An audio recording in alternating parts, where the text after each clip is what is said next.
Yeah.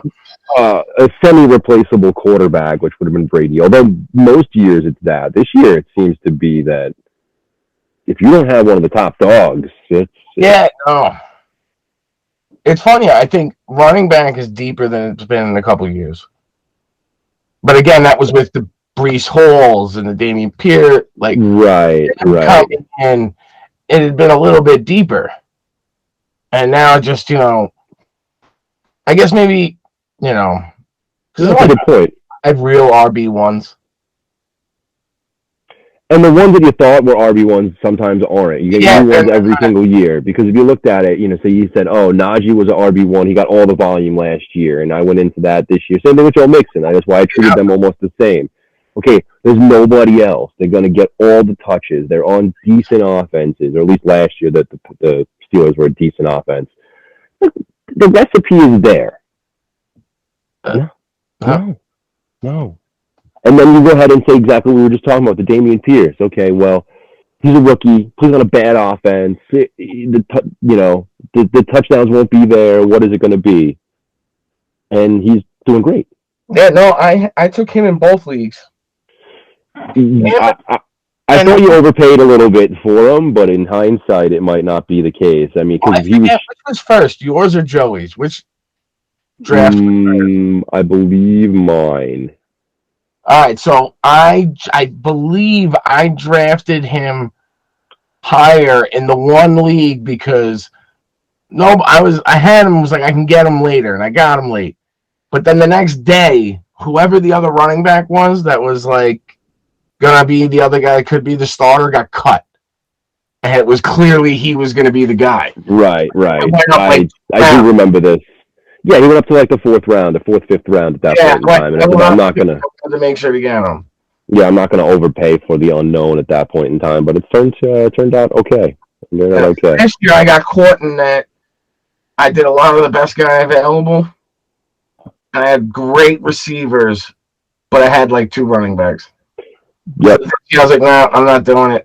And that's why I think DeAndre Hopkins kind of saved me being suspended.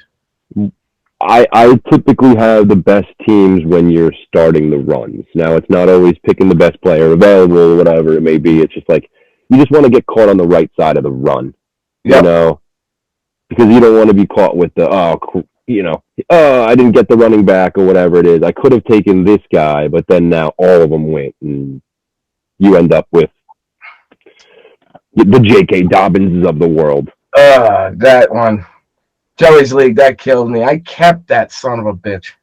Yeah, but again, that was kind of more of a necessity thing. Like, you had a plan. I picked him up last year off of waivers and kept him. And he never even played for me. Because I was like, that's going to be a good investment. He was the guy before the injury. He's going to be the guy now. And then Marlon Mack 2.0. That was my guy. That was my other guy I went with for a couple of years. Marlon Mack 2.0. I know that. Yeah. That's who got cut. Marlon Mack was the other yeah, that's right. It's funny how that came full circle. Yeah. Marlon Mack was the guy who got cut. He got cut like the next day. I was like, oh shit, somebody's gonna pick him. Actually, it's a running back, and you're the whore of running backs. So I figured, I'm like, oh, Dave's gonna be all over that. Because there's only a couple of them where I could tell. Like, I almost can pick every one of your picks. Like, when I see who's available. And I look at your team, I'm kind of like, I know where you're thinking. You've surprised tight ends early this year. Tight end. You came around. You used to be very bullish on my tight ends, and now I was always a waiter because I never. I'll be honest. This is the first year I've ever had Kelsey. I've invested in Kittle and Gronk, in their better years or whatever it may be, and it's always bit me in the ass. Kelsey's different. Yeah, right? I mean, he's been done it for so long or whatever it is, but I've never been able to invest a first-round pick in a tight end. When you clowns leave him to the third round, I mean, and even in Joey's league, that's the equivalent. The first round is the equivalent of the third round after keepers. I mean, so I'm looking at Travis Kelce sitting there in the third round. And just that's what I looked at it. How can you not do this? I wanted to take him, and twice I've taken a tight end with the first pick. One year was Kelce, and the other was Jimmy Graham when he was with the Saints. I Jimmy won Graham. it. I won it with Jimmy Graham. Hmm. Because you know what my fourth round pick was? Arian Foster. And I picked up like Josh Howard off of waivers. And I had a young Odell Beckham. I was gonna say, was that the Odell Beckham rookie year? So you had them off the waiver wire. Yeah. I'll never forget that week. I got the wrong side of that. I didn't get the claim. I didn't get the OBJ claim. I got the Torrey Smith claim.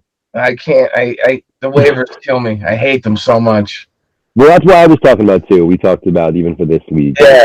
It makes sense for rolling waivers when we had such a casual audience. I mean, that's still kind of very casual in the league, but like, it's maybe we talk about some fab or we talk about some other things other than just rolling waivers. But if no one's gonna interact and really know how to use it, it might as well just stick with the don't overcomplicate things, which is where I've always been at. Hirsch has gotten a lot better. You wouldn't know from his record, but Hirsch has gotten a lot better. Like there have been some, guys that have gotten better.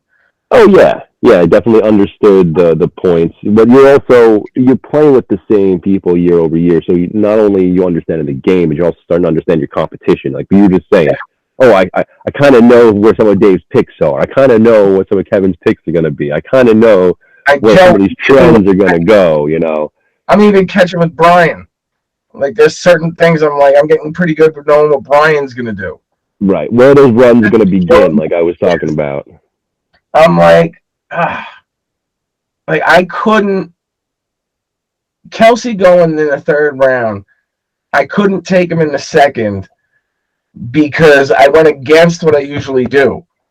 I usually get my tight end no hold barred. Doesn't matter. Whatever tight end I want, I get him. Right. And I saw now I'm not doing it with the second because I can't get screwed on the running backs. I can't because it killed me last year. And I think it was DeAndre Swift. And you look at it, I make that pick differently. So many things are different. Yeah, I can take solace in my at least my second and third round picks, which is what we were talking about. My first round pick, which was Dalvin Cook, I'm like, okay, he's been good. It's not like he's let me down. He's not like whatever. I wanted Austin Eckler, to be honest, and I think he went the pick right before. I think whatever it may be, even in a non-PPR situation, I said I want Eckler, and he went right before. So he's been okay, but I mean, in hindsight, like I said with Najee, I think if I didn't take Dalvin Cook, I would have taken. Oh hi. I would have taken Mixon, and it wouldn't have been in the same situation. So I can at least sleep at night knowing that. That one got me. And then, my other guy, the guy who got shot, Brian Robinson. That's my guy this year. Yeah, but like you had said with DeAndre Hopkins, it's one of those like you can take the talent at a discount if you're willing to sit a few games. Yep. And that was DeAndre Hopkins was the one. I didn't even hear people talking about, the suspension and where they were drafting him. None of the experts. There weren't articles on where is he going and, drafts and stuff like that. And I was just like, I'm not going to bring it up. I wonder where I could get him. Considered a competitive advantage at that point in time, yeah. Yeah, I'm like, but, that makes everything look a whole lot different. You see DeAndre Hopkins in the lineup is great, but I got him in the 6th or 7th round. Right. Right, you had to wait on it a little bit. I mean, and to be honest, I think that, again, you put the investment in there. He would have been a second round, potentially even back end of the first round pick. I don't know if he's not the number one wide receiver off the board anymore. I think those days are over, but. No, he's top 5. Oh, yeah, sure. I mean, especially if you consider what was top 4 going in. I mean, I think, he sat in just outside that bracket of the Kupp, Jefferson, what was it? Kupp, Jefferson, Chase, Diggs, Adams. Yeah, that group. He's probably right there, right after that group, right before the Keenan Allens of the world, and the next tier. Right. Now is kind of when offense catches up. At the beginning of the year, defense kind of, you know what I mean, rules the day. Yeah. We're getting 8 weeks in. We're about we're halfway there. This is when you start to see, a couple offenses really start to click. You know. So some of these guys, like you seen, Chase has picked it up. You know, Jacobs has picked it up. By extension, Carr's been somewhat startable for me. Right. You know, like borderline. And that was a guy, listen, I bid on him hook, line, and sinker. I was like, oh, they had Devontae Adams. I'm like, they got Darren Waller, Hunter Renfrow, Devontae Adams. And Jacobs is an afterthought at that point. You know what I mean? Right. And I went hard with the Raiders, and I got burned. Like, you did a bunch with the Eagles and stuff like that. Like, yeah, I have a wicked Eagles stack on one of my other teams. I have the Jalen Hurts, AJ Brown, Dallas Goedert stack, and it's like it's not awful. It's more than serviceable at this point in time, but it's a lot of investment. But it's a good team. It's a good team. So I thought the Raiders. I thought that offense was going to click. What's up, Nike? She's all crying over. She's like, it's 10 o'clock. It's time for bed. Yeah, I hear that. So yeah, I'm with her on that as well.